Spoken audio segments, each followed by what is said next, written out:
I did not push record.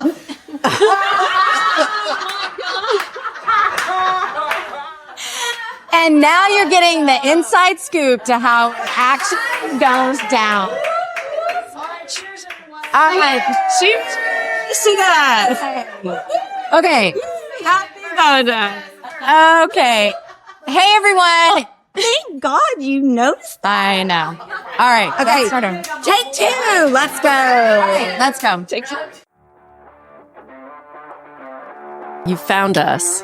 I'm glad you did, but I'm sorry you had to. Who are we? We're four mothers, all living in Austin, introduced to each other because we all share a similar tragedy. Our husbands died, unexpectedly and in the prime of their lives. So come sit in on our Widow Circle where trauma meets humor, and we remind you can not only survive, but thrive. This is Every Widow Thing. All right. Hey, everyone. It's Whitney from Every Widow Thing. And Holly. And Keira. And we are so excited to do our first live podcast. Oh my God, that was even better the second year. Yeah. Amazing. You guys are amazing. Yes, we've got a lot of energy in this house. We're super excited. The whole weekend has been incredible. We went to the Mean Eyed Cat on Friday night. We met like over 25, 30 people were there. There were so many people. All of you group. and so many more. And what I have already said, because this is our second try at this, is that Everyone over the cord. Everyone that came to the event, I know, everyone that came to the event was ready to be lifted up into light. It wasn't like, I want to sit in the dark part of this, which it can be very dark. So the people that came out, some of them were 6 weeks in, 8 months in, 2 years, 5 years, and everyone was showing up. And showing up is what we're trying to do with this podcast. Like, grief is everywhere. Let's fucking talk about it. Yes. You know, let's teach people how to show up for it, because that is something that I didn't know how to do before I was a widow. One of my dear friends is here. She's the first widow I ever met, and her baby was 3, just shy of 3 when her husband passed away.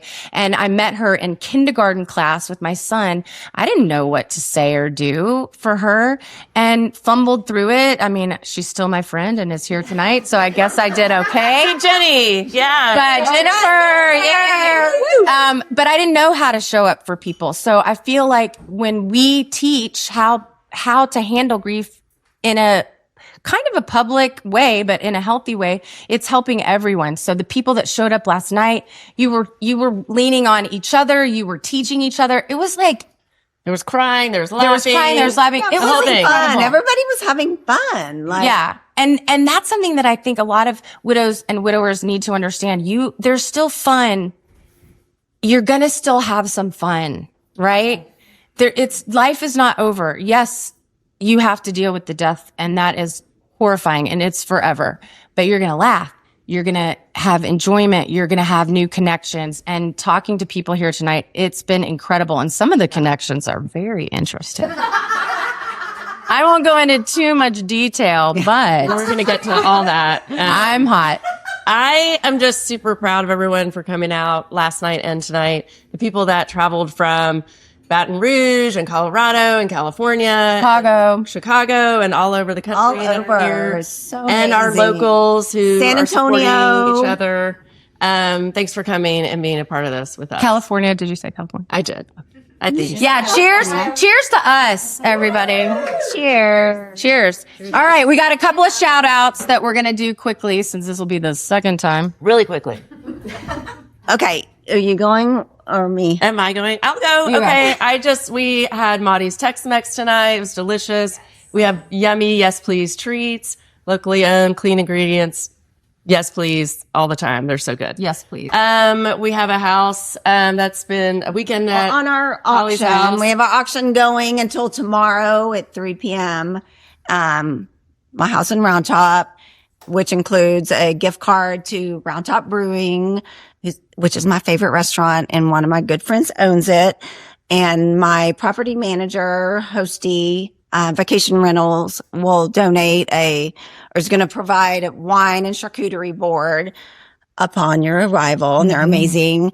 I also want to shout out to my where I work, Wendy Wells Jewelry, for donating the beautiful diamond heart bracelet. And something for our swag bag that you guys will get later. Yes, and she also donated, something in the swag bag. We also have the Empress on. hats in the swag bag, the every widow thing. We're not telling them what's in the swag bag.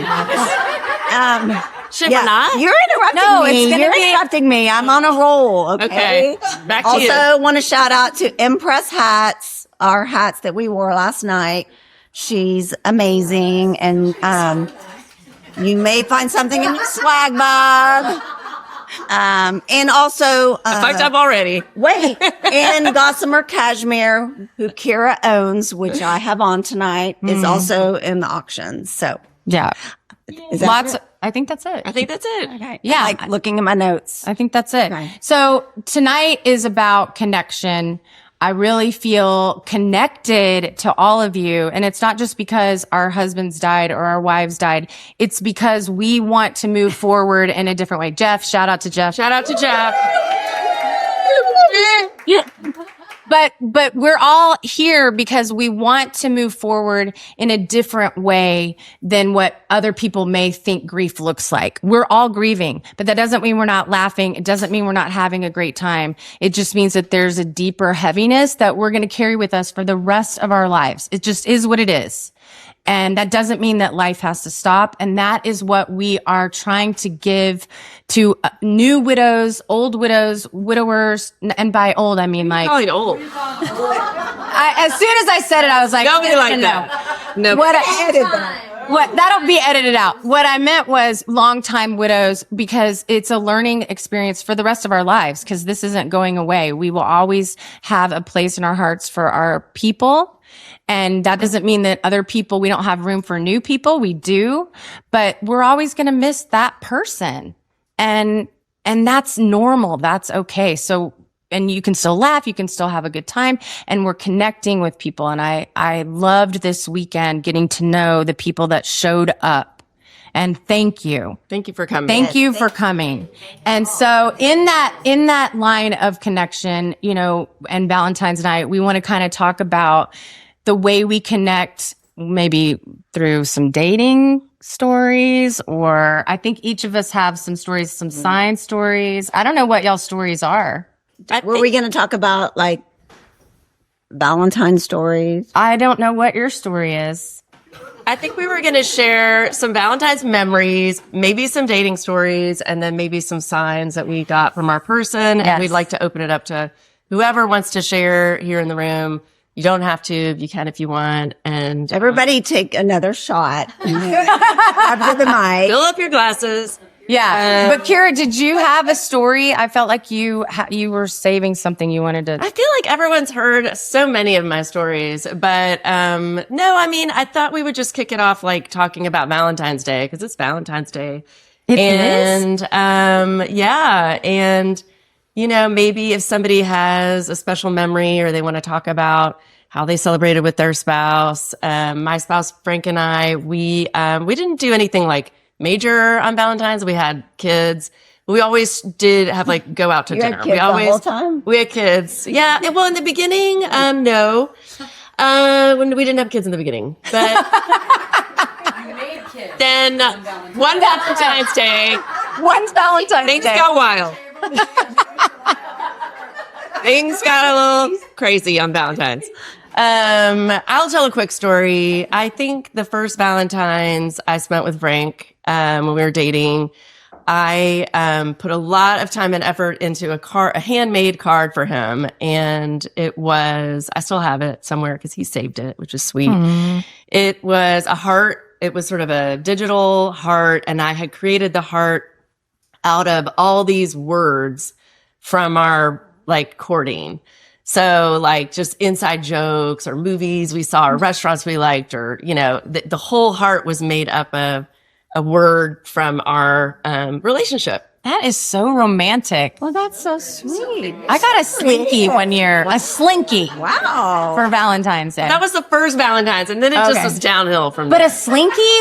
What was he thinking? Anyway, that's not So that's your story, the slinky story. Yeah.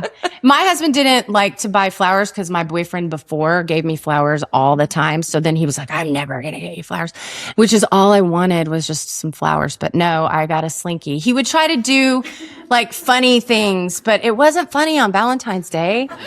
I wanted some fucking flowers. But anyway, Cute. But what it did teach me, my mom and I had this conversation because I would get angry because I'm like, all I want are flowers. And he refuses. Don't buy flowers on Valentine's Day. They're too expensive. But it's what your person wants. But get them I on wanted sale. that. They're on sale. Oh my God.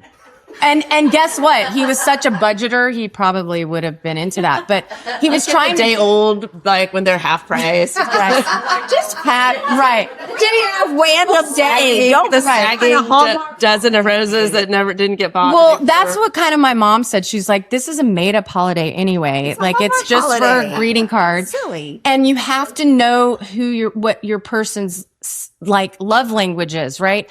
My husband I was like, just give me all the romance, like, and he said to me multiple times, like, we're not living in a romantic comedy.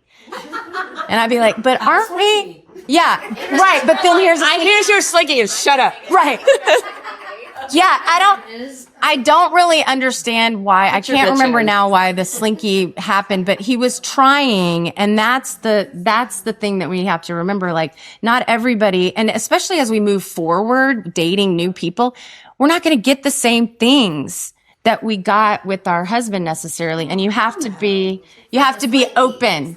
The slinky, do not fucking get a slinky for Valentine's Day. I don't even know what the thought process was. What about Holly? Anyway. Holly, what about your story? Oh, well, I mean, we didn't really celebrate Valentine's like on the day because our first date was on February 9th. So we kind of combined it. Toby was very romantic and a good creative gift giver. Sorry, Whitney. Sorry, Whit. Okay. How great I was for gonna tell you. one story. How but I don't- wonderful for It's you. kind of long, so I'm not going to go into it. But I do remember my first Valentine's Day after our first date on February 9th, and we were in design school together at Texas Tech. And he gave me a card and put it on my desk or whatever in class and left it and it had all this like heart confetti in it, whatever. But, okay, I'm like switching gears because my son, who's 23, yesterday showed me what he made for his girlfriend. And I almost burst into tears because it was exactly what Toby would have made for me. And he made his girlfriend like created him from like Legos. Okay, he's 23 and he got all the Legos out of the closet and he made little Legos of he and his girlfriend and a heart and like a collage picture behind it. And I was just like, oh my God, that is exactly what I feel like that's also a sign. Like, I feel like Dad the would've fact that your son was doing something that was so like Toby, that is also It was Toby giving you a exactly- Valentine gift. yeah, I was going to tell a whole nother story when, but The slinky threw you off. this kind of like, this slinky, like totally. It always does, you guys. It's a terrible gift. Slinky. The slinky's hijacking the whole podcast. I'm It makes sorry. me feel good because I feel like Toby's like here. Like, I'm just like, oh my God, like, it's crazy.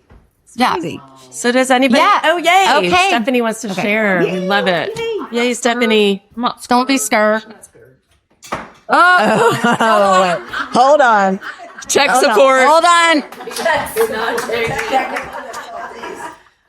I guess you should have been scared. And we're done. I'm very out of practice with things together. There's a male part and a female part. Stuff. Hang on.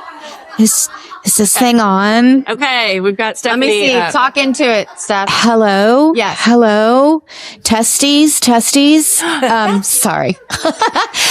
Okay. I will tell my first Valentine's that I had with Jeff. And this was obviously February 14th. We went to Concan.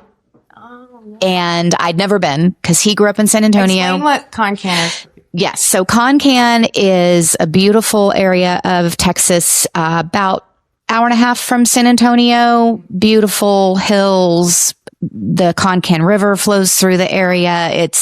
There's beautiful national parks out there. And again, I'd never been because I am a Dallas girl. He was a San Antonio boy. And he said, this is where we need to go for Valentine's. And we had only been dating literally 45 days because we met New Year's Eve and our friends introduced us, and we were inseparable from that moment. And when we were there, we did just a day trip on a Saturday, and we're in the truck and we just go cruising. We just go do the Saturday cruise through the beautiful, area of Concan. And we both loved music, and we put on just our Spotify or our whatever we were playing in the car, and a version of probably one of my all-time favorite songs, "In Your Eyes" by Peter Gabriel, came on. Oh my God. And I'd never heard this particular version of it. It was the symphony version that Peter Gabriel did with this beautiful symphony behind him. And Jeff knew Gabriel. I mean, of course, I was like a Gabriel fan since I was a child because my parents knew good music, thank God. And I was like, this is the most amazing version of this. I can't. And he's like, I've never heard it either. He's like, and I love this song. This is so great. And I went home after that Valentine's weekend. And the first thing I did was go see my mom. And I told her, I met the man I'm going to marry. And I said, I have to play something for you. I said, because I'm going to walk down the aisle to this song when we get married. And I did. It was the song I walked down the aisle to on our wedding day. And it is the most beautiful. And I have video of it. And it's. And wedding day was April. A few years ago? We were married April 29th, 2023. And he passed November 22nd, 2024. Do you hear that song ever? Like, oh God, yes. I Yeah. know. I love that. Thank All you the so time. much. Yeah, for sharing. Thank y'all. I'm so glad to be here and meet all these amazing people, and y'all are just wonderful. Thank you. you. I had to share that because Yeah.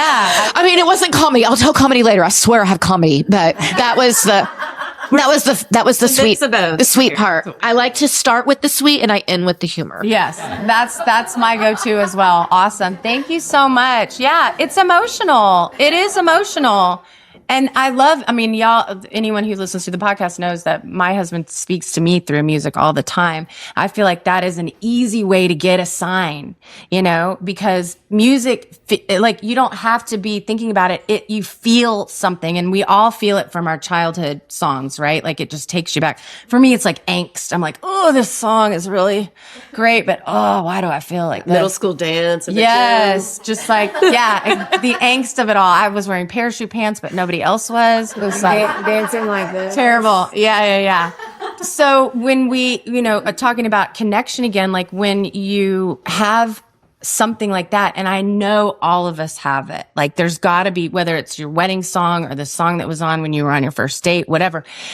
If you feel like you aren't getting, and I'm going to bring up the signs because that's how I roll. But like music is a great way. I know.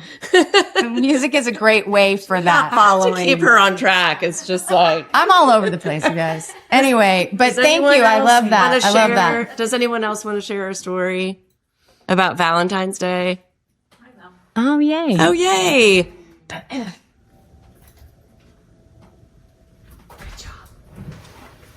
You guys are awesome. My husband, Sean, was not romantic. We thought Valentine's Day was stupid. We didn't do anything for it. We did nothing. And he often would separate Skittles because I only like the red and the orange. A little high maintenance, are we? Not only that, I'm kind of a bitch because there would be purple ones in there. And I would go, what is this? And looking back now, my husband was colorblind. Oh, no. No way. I cannot imagine how difficult it was and how many hours he spent for years That's so. separating Skittles that his bitch of a wife complained because there were purple ones in it. And Shout out to Sean. He's Yes. a saint now. yes, Yeah. Yes. Yeah, I did that. That's awesome. That's a great story. So funny. Anyone else have a Valentine's? Anyone? Okay. Am I allowed to move on now? Go ahead, Keira. What's next on my list? What was next? Oh, well, the next thing we were going to talk about was dating, but I don't know, because people always ask us a lot of I have questions so many stories about dating. And, I know some people in here haven't tried or started or even thought about it, which is completely normal in the beginning. So we've talked about dating a lot. Some of us have more stories than others. I've listened a lot. And so I don't know if we wanted to touch on that topic. If anybody wants to ask us questions about it or share maybe like their first, peek at an app or First peek. crazy coffee. If it's an interest, if y'all are like, no, move on. And Melinda, yeah. Grab the Melinda has mic. a tale to tell. Melinda, grab the mic. Okay, I don't know how to start. Grab the mic. Okay. baby. Okay. Hi, I'm Melinda. So I'm almost 5 years. March is 5 years. And for basically the last, until 2 months ago, I thought it would never be possible to even, yeah, like I just didn't think that, I was interested or even, I just thought that was over. And, somebody I had met a few years ago just came calling, literally. And I can't believe I have the same feelings. I mean, it's crazy. I feel like I'm in high school. And so Butterflies in your stomach. butterflies, the whole thing. It's so great. And I just have to say that every year has been tough. I was just saying to someone who's a bit newer than I am, and I've shared with other widow friends who have followed me, that it's almost like there's like a 4-year plan, like high school or college. Like your freshman year, you don't know what you're doing. Your sophomore year, you think it'll be better, and it's actually worse. And then your junior year, you just go through each step. That's a good way to put it. No, really, I heard actually, a blogger that I listened to talked about that, about her mother passing. And I've shared it with my girls. And, anyway, I just have to say there's hope. And, luckily I kind of joked. I don't know if we have Swifties in the audience, but, okay. Shout out to T Swift. I feel like Ophelia, literally being lifted out of a dismal life. I thought, not dismal. I mean, my husband is so great and I love my memories and I have a great life, but, this is icing on the cake. And I have to say, we all have hope. So thank you, Johnny P. Shout out to Johnny P. What does the P stand for? But it feels good and like gives you confidence. Okay. So let me just say that. Do you want me to say it? Yeah, do it. Okay. So do you remember the phone call? And I said, year and a half out, I said my self-esteem was so low and my self-confidence. And you're right. I feel so empowered. I mean, over the 5 years, It makes you feel better when you like connect with someone. yes, 100%. And it's really amazing. And it's scary a little bit at first, but yeah, it's nice. And whatever happens from here on out, that confidence It's an experience. is here. It is. It's hope. And honestly, like love is the easiest way to get to, I'm going to get all woo woo, but like a higher vibration. Like when you feel like love, and whether it's for a person or like your dog or your job or whatever, it lifts you up to a different vibrational level, and whatever level you're on is what you're attracting in. So like right now for you, Melinda, you may be feeling like there's so much possibility. Like there's so much that the world has to offer me now just because of the feeling that you're feeling that this person has brought in. But like, it's really like, I love the idea of your energetic, like whatever, your vibrations or whatever will bring in more of what you're feeling. And we all want, well, maybe we all don't. I know some people don't really care about finding somebody else, but we all want more joy, more stuff. There's a connection. It's a connection with, I mean, it doesn't have to be like, it doesn't have to be another person. No, it brings it full circle, and you can share that and move it put it forward, like pay it forward in a way. I feel like it just brings everything just a different lens. Like all of a sudden it's just hope and possibility and look at all of the amazing things. And it can be from another person, which is honestly the easiest way to get it. I feel like sometimes, because it's just, you're not even thinking about it. He touched you and your whole body was just alive.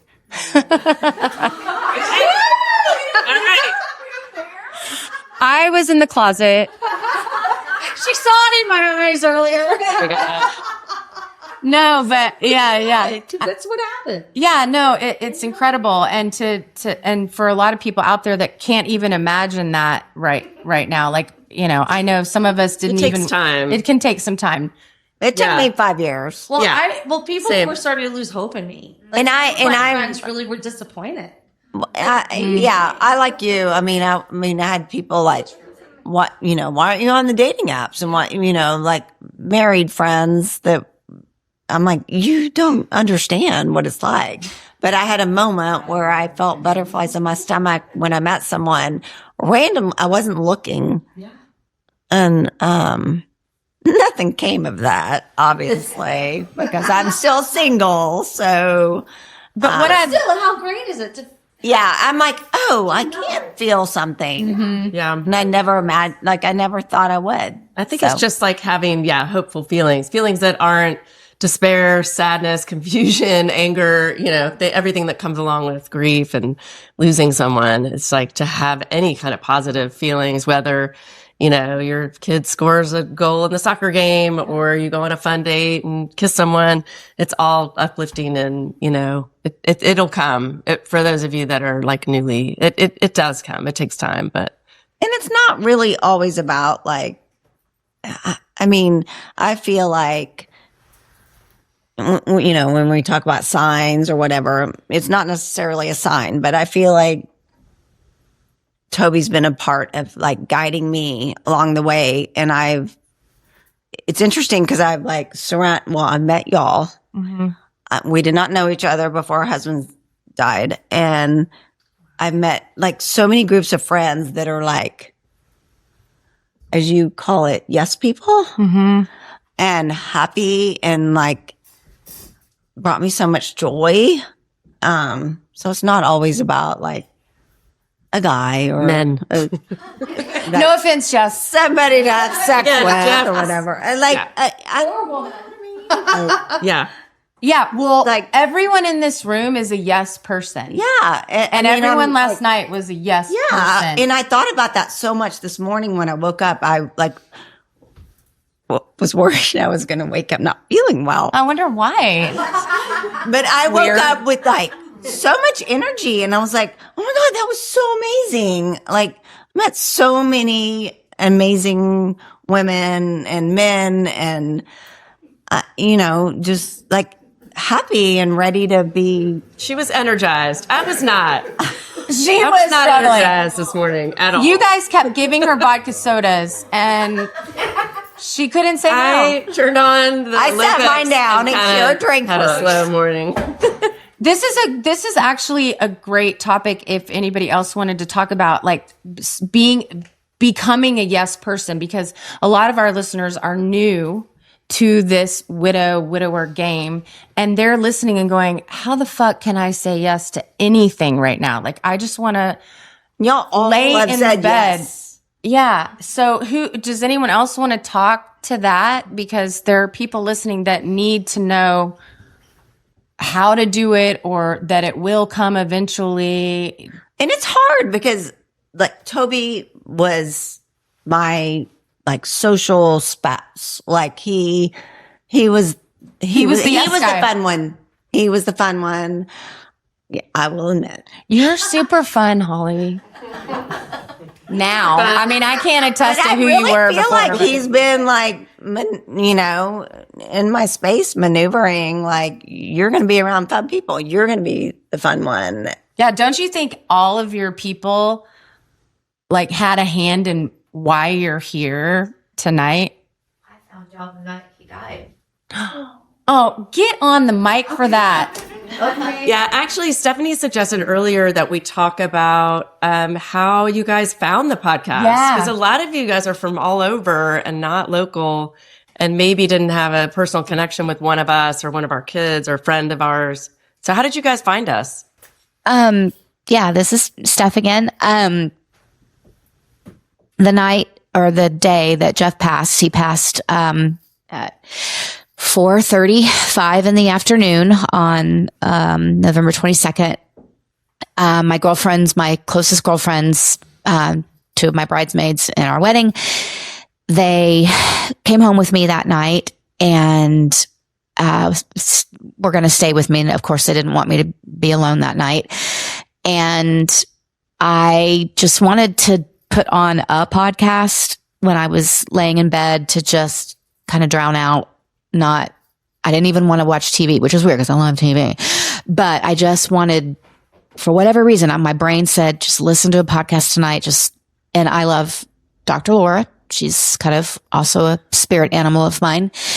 And I turned to her podcast on and was looking at my phone, and all of a sudden it just said, if you like Dr. Laura, you might be interested in this podcast. And it was literally every widow thing. Wow. That within hours of my husband passing. And I can't explain it other than meant to be. And I binged you guys and probably listened to as many of the episodes as y'all had out at that time in 2024, and just meant to be. Like, I literally, in every fiber in my being was like, it was no accident that happened that night. I am so glad too. And now you're here with the microphone. Yeah. Oh my God. Can you imagine? How did some of the rest of you find your way into our space? Kiki? Yeah. Kiki from Chicago? Kiki from Chicago. So, I mean, similar to Stephanie's story, it's like once you go down the rabbit hole of one podcast, and I probably was like 6 months in, not like 6 hours in or whatever it was. And I was we have a place up in northern Wisconsin. It's just very, serene and remote, and you just have time to like sit in the muck. And that's what we all need to do, because we all can be so busy doing everything, whether it's shopping, it's you, or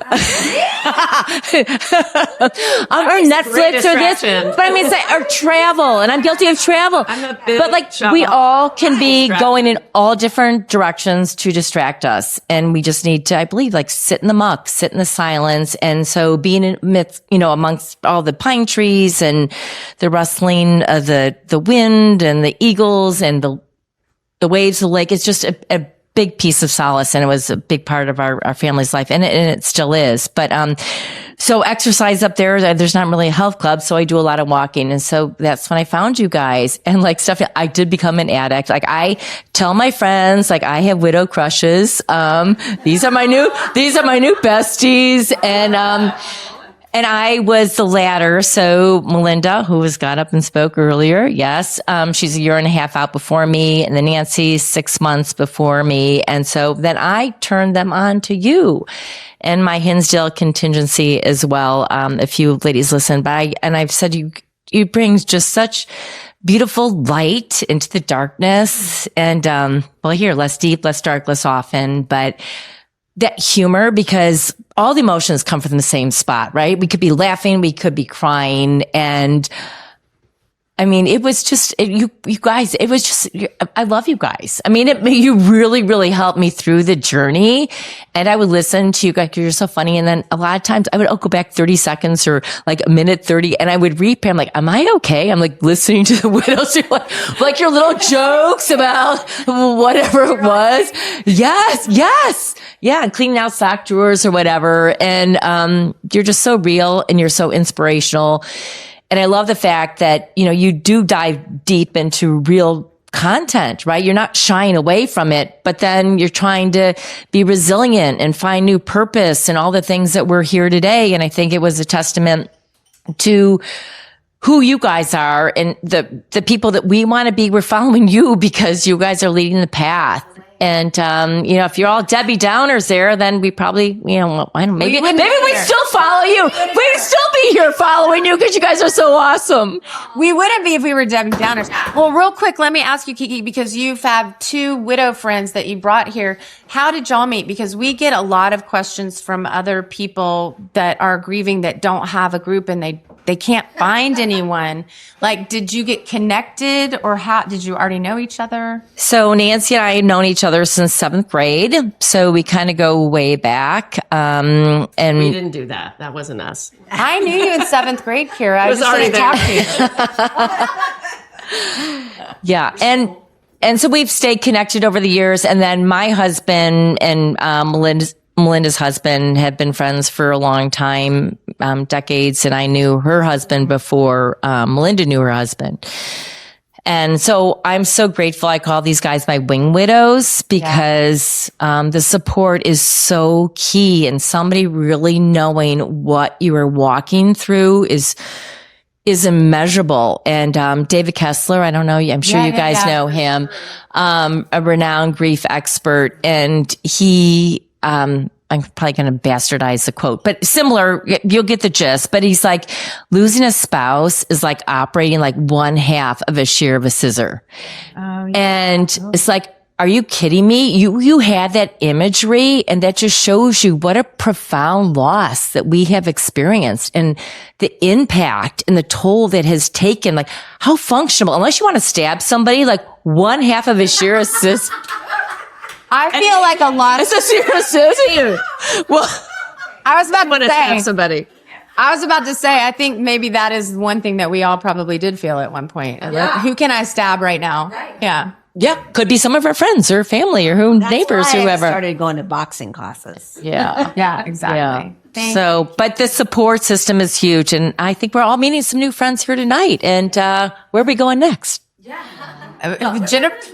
Yeah. I know. Right? It's Jennifer's house. No, it's not my turn to talk. All right. Anybody else want to share? Talk about how they found us? And did you find us through a search or through recommendation? Okay, awesome. Oh, here, move it up. Yeah, there's plenty. We just got... Hey. Hi. Is it working? I believe... Okay. Can you just say testes? Testes. Yes. A little louder, Mary Beth. A little louder. Testes. I think Mary Beth talks like I do, so she's a little more soft-spoken. Okay. Hi, Mary Beth. I've been widowed since December 2023. I'm a therapist and a social worker, and I have a good friend, who, and a colleague who sent me a bunch of resources, probably like 3 months after my husband died, just like a bunch of, local grief groups and things like that. And one of the things she sent me was Every Widow Thing. And, there's a link to the podcast. And I didn't have it in me to like look at any of these things. I just like, okay, I'll put it aside and I'll get back to it someday. And then I think it was in April.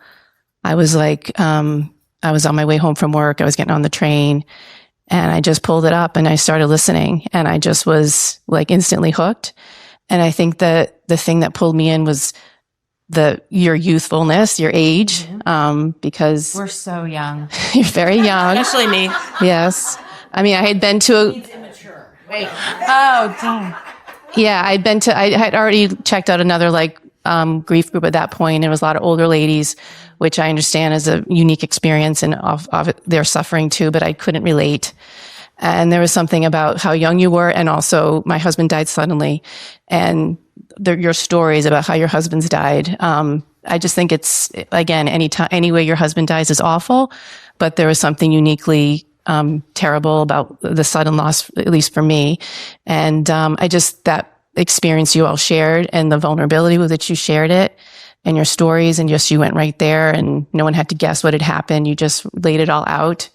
And I just was instantly pulled in and just wanted to know more. And I just feel like I echo what Kiki said, you're just, you can kind of see your future path in a way. You can kind of see hope, like, okay, I feel awful now, but 4 years out, it might feel like this. And then being there last night and talking to other women that were earlier in their journey than I am. Audria, 9 months out, you're about a little over a year out. And just like, oh, I remember that. Like, I remember what that felt like, and you can kind of see yourself getting a little stronger, a little. You're like, I'm doing okay. Like, yeah, I'm doing pretty okay. So I think that's what you were for me at the beginning. Like, oh, okay, there's something at the end of this that's hopeful and optimistic, or just like you said, you always have it, grief, and always be with you. But it gets. I think that I remember that thing, the story you told, or the metaphor of the circle and the box. Yeah. That really stayed with me. Yeah. So that was really helpful. So I think I was able to see that through you, and last night still able to see that. So thank you. Yeah, thank you. Thank you very much. Thank you. I know that's when I met Keira. That's how it was for me. Yeah. I was like, okay, you're doing okay. I can. Yeah, I remember that lunch so well because Holly's husband died on the same road as my husband from a drunk driver. And somebody reached out to me right when it happened. And I didn't really know Holly at the time. I mean, our sons had kind of crossed paths a little bit, but somebody said, oh, this just happened. And I was like, well, why are y'all calling me? Like, I don't know her. I mean, I'm re-traumatized. Right. But like, this is what happened. This is like one thing when they called that happens in your community is, and you kind of find the strength to rise to the challenge. We've kind of taken it to the nth degree here with this thing, but just in the community, people would say, oh, look, this has happened to someone else. Could you reach out to her? And I waited until, I just know from mine, I needed time. And, I waited until through the summer and reached out to me at the perfect time. When the kids went back to school, like in the fall, I reached out and I said, well, now the kids are back in school. She's had a little buffer. And, we went to lunch and, she was still pretty deer in the headlights for sure. Mm-hmm. But, I just told her my story and I think gave me really good advice. I remember talking to you about Christmas and she asked about the holidays. Yeah.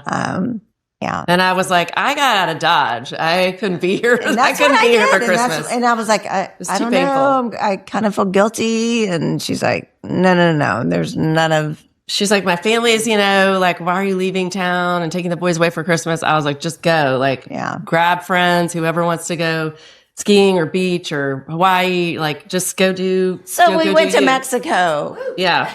Yeah. What I love is that you acknowledge, like, she reached out at the perfect time. She did. And that's something that I love to hear because we're always like, and I think in grief too, it's like, oh, well, how come I'm not here yet? Well, why isn't this happening yet? And da-da-da. And you don't have to fucking worry about the timing. It will happen when it is supposed to happen and you'll meet the right people at the right time. And the more, and again, the more that you believe that, the more true it becomes and the more you start to see it actually happening. And you didn't know that she had been, putting you off for stiff arming you for 6 months or whatever. But she came in at the exact time. I wasn't sitting there like, where's Keira Lyman? No, my husband, she reached out. But I mean, my husband died too. But it is interesting because you've said on the podcast before, like you were following her story on what's the name of the Caring Bridge. Yes. Well, I didn't know Keira, but our kids went to the same elementary school. Mm-hmm. So of course I'm following the story and then checking every day. Like, how's she doing? How's she doing? And I'm telling my husband oh my God, can you imagine? This is horrific. I just got chills. Isn't that crazy? And then it happened. Although I wasn't in that. I didn't. No, but it was very similar. There were a lot of similarities. Same road, children involved. And again, to me, when I think about it, I'm just like, there is such a bigger thing happening than what we really understand. And there are connections and things that are working for us that we don't even know yet. Even the fact that, and this happened to me with Hunter and I, like there was an associate at his job. His wife was pregnant with twins. They go in, she's not feeling well, horrible story. They all die except for him. And Hunter was very impacted by that story. And so for a couple of weeks, by the way, like 2 months later, Hunter's dead. But for several weeks, he would just come home and be like, I'm just gutted by this. And so we would have these conversations about death and about each other. And it was really valuable. And I didn't know how valuable it would be. Yeah. And so you following Keira's story and having those conversations with Toby, and then now she's your very best friend. It's crazy, but that's what I love. I get so geek out about it because I'm like, there are no coincidences. That was something bigger at play that was getting you ready. But then you got to have these conversations and tell Toby, I can't imagine. And I love you. And I don't know. I get all I could fucking do the splits right now. I'm so excited. Be careful what you wish for. She will. So. But do you all agree with that? Can you attest to that? Can you share something that's similar? Somebody give us more? Yeah, get that. Come on, Jennifer. All right. So poor Whitney has heard many of my stories, and I'm probably put it up there. You gotta put it up to your mouth. Never mind. Yeah, exactly. So I'm probably the longest one out here. So I've been a widow for about 18 years, and my late husband passed when my kids were 7, 5, and almost 3 from pancreatic cancer. And that was rough and it was terrible. And there was not this sort of community, and people who were around me didn't know what that was. So I digress. That's my backstory. But signs, we talk about signs. And I was talking about how Texas, for me, I'm from California. I'm from Los Angeles. I have a lot of ties to Texas. My stepdad's family's from Texas. He was born and raised in Texas. My 2 boys went to SMU. I've spent a lot of time here, had a lot of fun ponying up on that campus. My late husband went to SMU, and there was a lot of signs of my kids being in Texas. And being from California, Texas is a foreign place, as is California is a foreign place, right? To everybody who's from anywhere, anybody who's from there. And so my oldest son came to SMU, and he wanted to join a fraternity. He wanted to be in the fraternity that his dad was in. He's like, I'm supposed to be in that fraternity. And he rushes that fraternity. And one boy in that fraternity didn't like my son because the girl that boy liked my son. So he was out. So he's devastated. He's like, I'm not in the fraternity I'm supposed to be in. I'm like, your dad wouldn't give 2 shits what fraternity you're in. You go where you feel you're at SMU. I don't think he'd actually even care about that. He wants you to be somewhere that you feel respected and loved, and you're going to be a good contributing member to society. Make your path, right? So he ends up joining another fraternity, goes through that process, and it ends up that the fraternity that he's in lives in the house that used to be the fraternity that my husband lived in. So that fraternity moved from that house and went to another house, right? So no, it gets deeper than that. So they both lived in the same fraternity house at different times. And Jackson, my oldest son, lived in a room that was across the hall from the room that my late husband had lived in, right? Okay, so that's crazy and weird, whatever. So one night, this is even weirder. Friday night, freshman boy, sober, alone on a Friday night in his fraternity house, not doing anything. That's weird. Yeah, that's really weird. Right? All alone, hanging out, playing video games. Nobody's there. All his fraternity brothers are out. God knows what they're doing. And it's probably 11:30, 12 o'clock at night. There's a knock on the door, and 3, as he describes, elderly gentlemen come walking in. And I go, describe elderly. He goes, oh, they were your age. I'm like, thanks for that. Yeah. Okay, awesome. He goes, they come walking in, and he says, hi, can I help you? And he's like, we're here for this weekend. One of our fraternity brothers had passed and we wanted to come by the old house. My son knew that used to be another fraternity house. And he's like, oh, you guys were betas. I'm an AE Pi, but you guys are betas because this used to be a beta house. He's like, because clearly you're really old. So, right. And he says, what year did you graduate? My son says this and they say 1988. And he's like, that's the year my dad graduated. Do you know my dad? What's your dad's name? Eric Ferris. These three guys like immediately go, oh my God, come in, give him this big fat hug and spend 4 hours, like until the dawn's early light, telling him stories that I would never have known, that his sister who also went to SMU would have never known. And God knows his parents would never have known. Like tells him these stories. Eric didn't even remember. Yeah, clearly.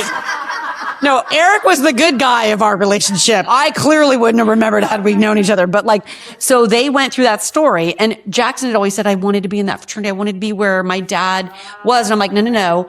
Everything happens for a reason. You were meant to be in that place. That would never have happened. So amazing. And that was a sign, right? So. Yes. Big sign. That might win the night. I mean, let's just shut it down. I don't know how you go after that. How do you go after that?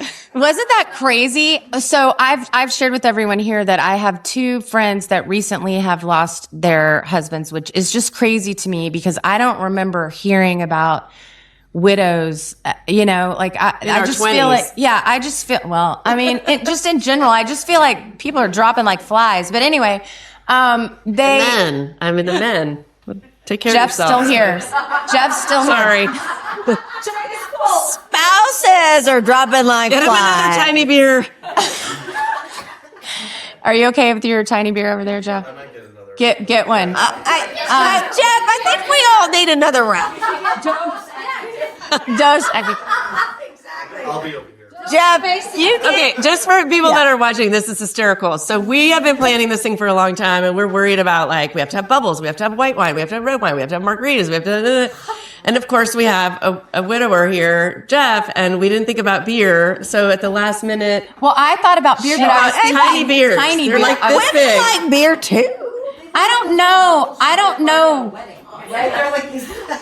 It's like a beer tasting. I literally don't know what I was thinking, except for that they're just cute. But I don't know. But anyway, back to my story. Okay, back to the story. I think everybody needs a refill. Now that... Do we need a refill, everyone? Does everybody want to get a tiny beer or beverage of choice? Go get a drink. Look, everybody wants it. Intermission. A tiny beer. Intermission. Everybody get up. All right, we're going to... What? Did you hit record? Jeff, I did hit record. See, Jeff and I are... I'm like, did you hit record? That's why we invited him. Record.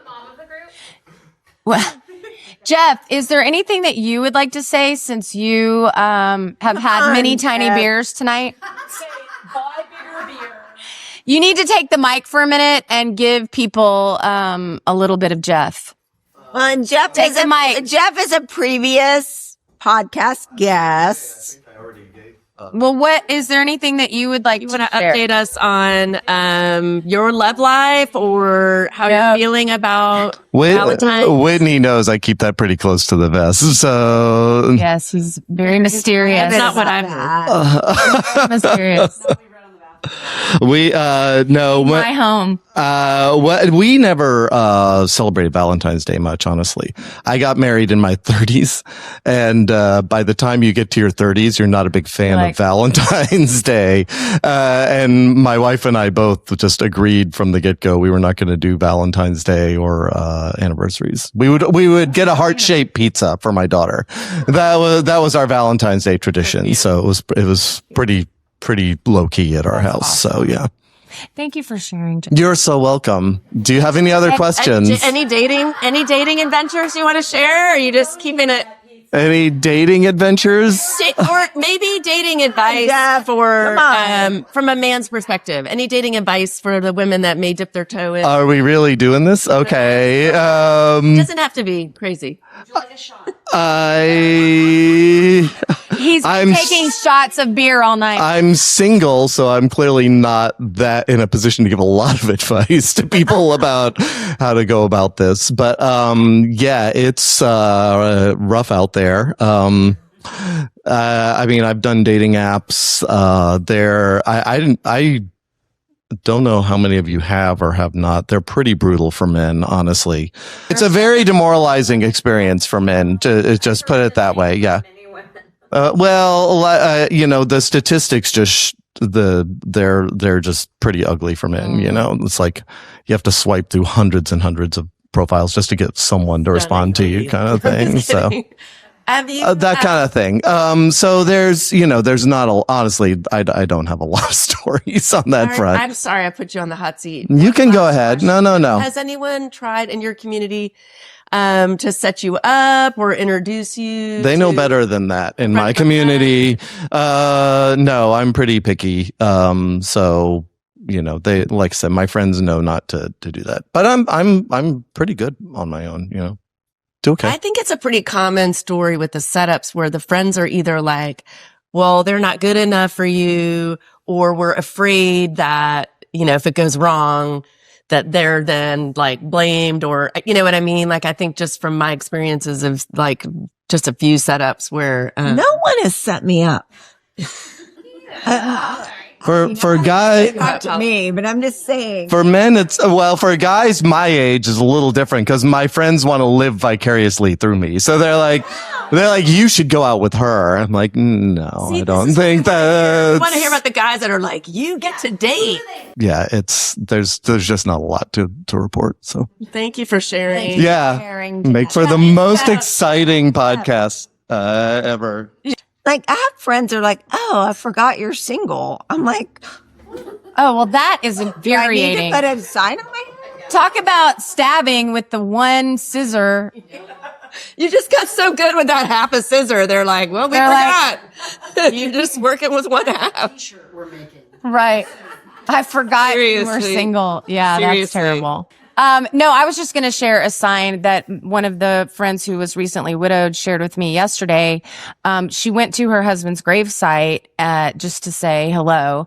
And this is so crazy. A bouquet from another gravesite rolled on to his gravesite. Whoa. While she was there. Yes, right in front of her. And I was like, that's freaky. He was trying to give you a Valentine's bouquet. Like, what can you say? Like, that to me is a sign. That's freaking me out. I'm freaked out by that. Well, get up there. I've got one. Stephanie's got a sign. So this was, and there have been many, but I'm going to tell the first one that happened in the moment of him about to pass. We were in the hospital. We're in the ICU. And we were there for, I guess, 2.5 days once he had gotten admitted. And I kept, walking down the hall to go get a drink or coffee or, food, or just to walk and just take a breath in the hospital. And I kept passing and walking by a feather on the carpet outside of the ICU. And in the moment, I was just like, there's a feather on the ground. There's a feather on the ground. And I just kept walking by it. And the next, I guess that night, my brother showed up at the hospital he had flown in because he'd been out of town on business. Thank God he lives here locally. So he just came home early from business trip to come be with me. And he and I were sitting outside of the ICU, and we're just sitting on the ground, our backs up against the wall, just talking and just commiserating and, kind of like, holy crap, I kind of can't believe we're here. And then all of a sudden, here comes the big rig vacuum cleaner guy coming down the hallway, and he's on his writing thing, just vacuuming. And my brother, of course, like, we're sitting there, like, we're crying and we're having a moment. And this guy's just doing his job. It's fine. He's just doing his job. But of course, my brother's like, come on, dude, seriously, like right in front of, like, we're clearly having a moment here. The guy's just doing his job, vacuuming. Well, the next morning, I had slept in his ICU room that night, of course, with him. And I got up. I mean, of course, I didn't really sleep, but I get up, go to walk out and go get a coffee or whatever.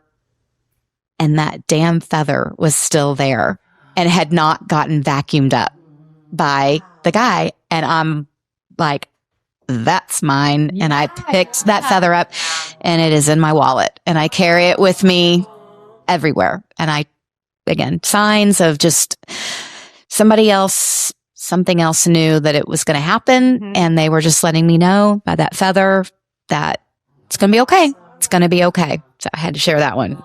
She passing the mic to somebody? Okay. I have one. So, my husband died in March of 21, and that Thanksgiving, my girls were home and we're in the kitchen and the day before, and I was supposed to leave the day after Thanksgiving to go on a trip with some friends who invited me to Hawaii to Hawaii. And I was stressing about it and I was, I don't know. And then I had a breakdown. And we're cooking and doing things in the kitchen and we're always lively. Music's always there.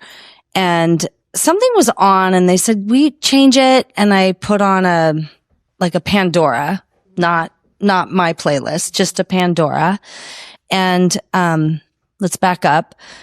One of our family favorite things to do is we would in the living room, just put on Sonos and listen to Adele. And that was when my husband was alive and we listened a lot. And so I put it on and I had a breakdown and I just I think on the floor, just crying, I don't know. I don't want to do Thanksgiving. I don't want to do this. I don't know what to do.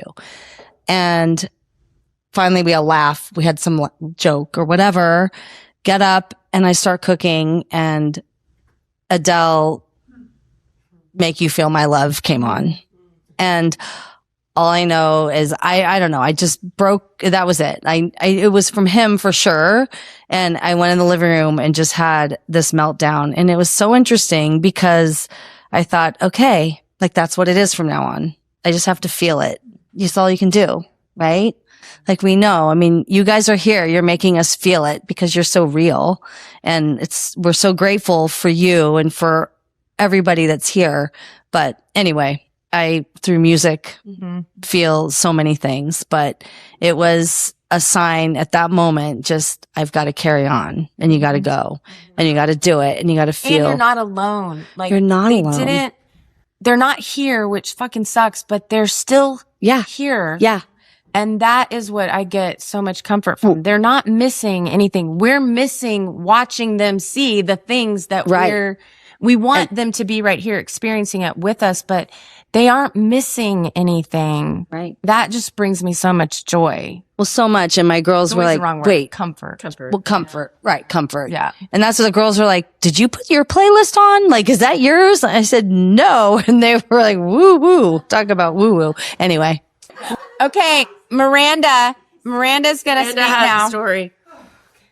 It's not a big story. And the sign doesn't have a huge link that I can attribute, but it's just, I think, a sign in general of things that are put in front of you, saying yes, making connection is, it was kind of a big thing I debated about responding to this weekend and the things and to do the thing tonight. I was like, I don't know, and kind of went back and forth. And then, I was like, you know what? I've really not enjoyed most of the Valentine's days since my husband died. And, this would be something different, kind of that say yes thing that somebody referred to, just showing up and saying yes.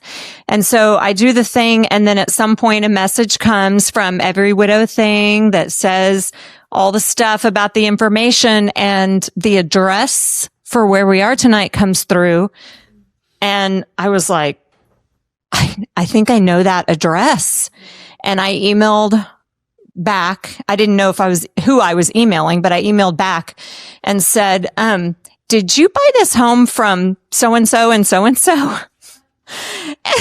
And Whitney responded and was like, oh my God, yes. What the actual fuck? And, so I mean, yeah, this was just crazy that, I was like, wow, I know the people. I used to work with one of the people in the family that owned the home, and I had actually been here before. Oh my God. And So, I don't know like how my late husband played a role in that, but share what happened when you got here. when I walked in, one of the first things that I noticed in one of the main rooms was these beautiful 3-piece, paintings or canvases of bees. And I will spare everybody the whole story about our bees, but bees are a huge sign that my children and I have come to embrace about their dad, my late husband. In fact, we all have bee tattoos. And I saw these bees on these canvases and was just like, why do you have bees? I was like, well, I don't know. We were trying to be an adult and get some artwork. So I think, I'll just say from a sign perspective or a coincidence that's not really a coincidence, just sometimes, you're in the right place. You're with, the right community. So thank you. Thank you for sharing that. Thank you for being here. We're glad you said yes. Does somebody else want to share? Jenny, I know you may not want to speak on the microphone, but do you want to talk about your sign, why you're here tonight? Oh, well. You don't have to. But will you do the mic, or is this just for unedited, You can cut it out. Or I can tell the story. Okay. So. But it's going to be zoomed in on your face. So just kidding. The entire time it'll be. Oh shit. Jenny lives in my neighborhood, our neighborhood, and her husband died in an Ironman race a year ago, a little over a year ago. And we connected walking our dogs. She came up to me and we met, and I wanted to connect with her further, and I kept saying, let's go get coffee. And anyway, life happens, and we would see each other every now and then. And I texted her, I don't know, when we were planning all of this, and said, I'd really love you to join us. And she responded right away and was like, oh my God, you were looking at photos of your husband. I was just about to I think I'll go look at photos and watch videos and depress myself or something. She said she was watching videos and being depressed. Yeah. The photo rabbit hole, which I've done so many times. Feels good. Yes. Yeah. Feels like he's still with me and connecting. And then sometimes it's sad. It's just brutal. Why do I do this to myself? Or her text popped up when I was about to start. And I was like, oh. And I was thinking about doing this event, but I thought I was going to be out of town. And then she was thinking she was going to do this event, but she was going to be out of town. So she responded to me, I'm buying a ticket. Sound like AI. Are these notes for you? Well, I want Jenny talk, but we're not going to hear Jenny. That's why we're on the We tested this, and we will probably hear her. I so appreciated that text popping up that night. It's something I needed at the time to hear talking about it. Well, and I was grateful, when you responded to me, because I was having a very hard time. It's very vulnerable, especially for me. You're like, so she said yes. Your response did the same for me as it did for you. So I signed up right then and there. Yeah. So, and now you regret it. but thank you, because I just want you to know that it meant as much to me. It's so hard, and I can vouch for that. Putting yourself out there, I'm shy and quiet, or kind of usually not so much anymore. Maybe. I mean, but I've learned to put myself out there more, and I've met so many amazing people, and that's a message that I think we want to really hit home for people listening. sometimes you kind of have, I say like, you got to feel every feeling. You got to embrace every feeling to heal it and all of that. But also sometimes you have to push yourself to do things that are uncomfortable. And I feel like a lot of people this weekend did things that were uncomfortable. Some of you came with friends, but some of you came alone. I can't remember who I talked to, that walked in to Mean-Eyed Cat last night and was like, I walked in by myself, and I'm like, that's a lot of effort, because I've been there many a times. I'm like, I don't want to walk into the bar or the party or whatever by myself. Mm-hmm. And I learned how to do that. Well, you learn that when you lose your second half of the scissor and you're suddenly wait, that came out kind of sexual. Sorry. I know. I'm like, are we talking about scissoring again? Because I remember like the parent night, or any kind of, my daughter, like with the girls were talking about the daddy-daughter dance at Westwood. And, it's just like all those things that, that come up that involve your late spouse who's no longer there to pitch in. But don't be afraid. Like several people this weekend jumped into something that they weren't sure about. They just jumped in, and I feel like in this moment it paid off.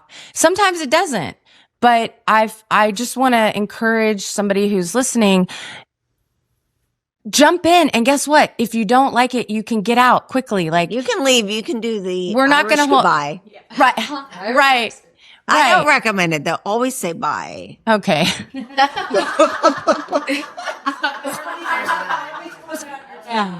Hilarious. Get your credit card. Was there anything else? I'm very aware of the time. I could sit here all fucking night. Yeah. Yes. Get the mic, girl. Yeah, get the mic. All right, come on. Well, now we're going to be here all night because it's my favorite subject. Okay. And I could talk all night too. Yes. There are so many signs since my husband's, he died Easter Sunday morning 4 years ago, almost 4 years. And from numbers to hearts, I think if you open your heart, they'll speak. But sometimes I wonder, like, laying in bed at night, and I say, is it God speaking to me to move on, that he's there for me, or is it my husband? I think they're intertwined now. And it takes, for me, this is really hard for me to speak about it because I'm not a big speaker. But I open my heart every day and I look for signs, for encouragement. And I believe in God. I'm Christian. And, I think that's the only thing that really carried me through, because I believe there is a path for all of us. And whether it's the path you think is going to happen and you want to happen and it doesn't happen, it's the path that is chosen for you. And my family has grown closer to Christ through all of this. And maybe that's the design of all of it. I don't know. But that's what I choose to believe, is that there's hope, and you never have to feel that there's not a path, because God wants the best.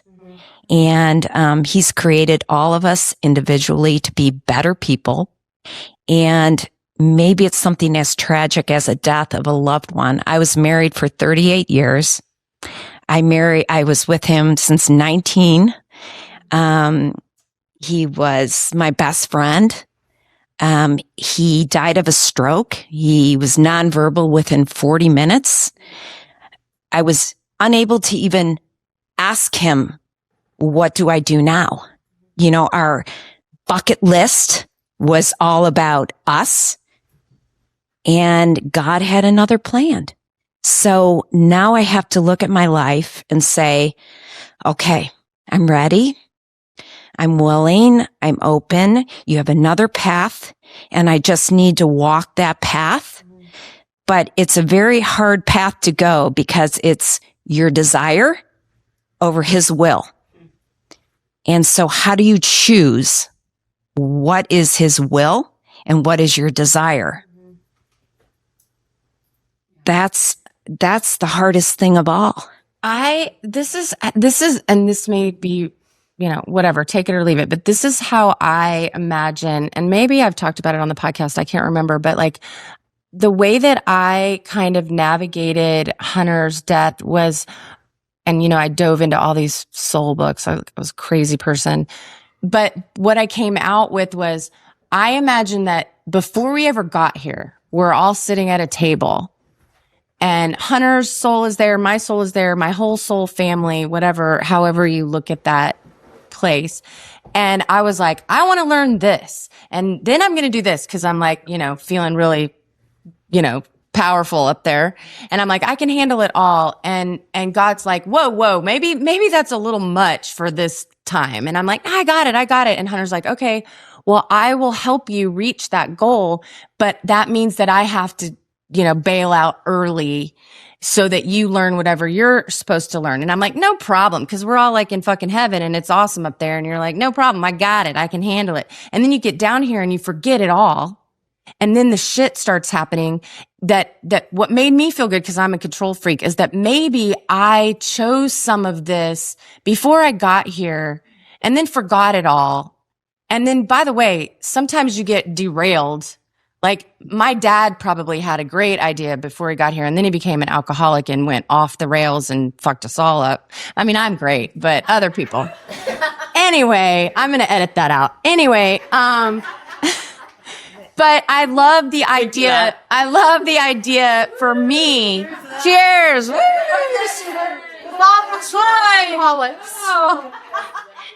But what I love about that thought is that there was free will forever and ever and ever. There's free will. And my free will before I got here was to learn, because I'm a learner. I want to learn. Like I just like feel it in my bones. And I was like that before. And so I was like, I got it, God. I can do it all. And God was like, no, maybe that's a little much. Maybe you shouldn't do the podcast. Maybe can we shave that off the top? Like you can do the widow thing with like the podcast. Like that's just like what's over the top. Okay, now we're getting into the whole right. But anyway, I just want to talk to a medium. Oh, right. Well, that's a whole other thing. But I just loved the idea, especially in the early grief of, because you feel so out of control. You feel like nothing makes sense and you're so out of control. And so for me, everything is here to teach. Everything is teaching. And I've talked to Holly about this.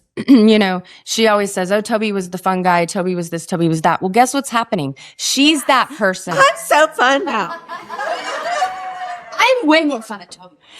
But I mean, that's surrounding myself with fun people. That's the point of like, whatever you believe, whatever, take it or leave what I said before. But like, we're in it now. And what are we going to do with it? Are we going to fucking sit down and be less of a person, or are we going to stand up and be more of who we are?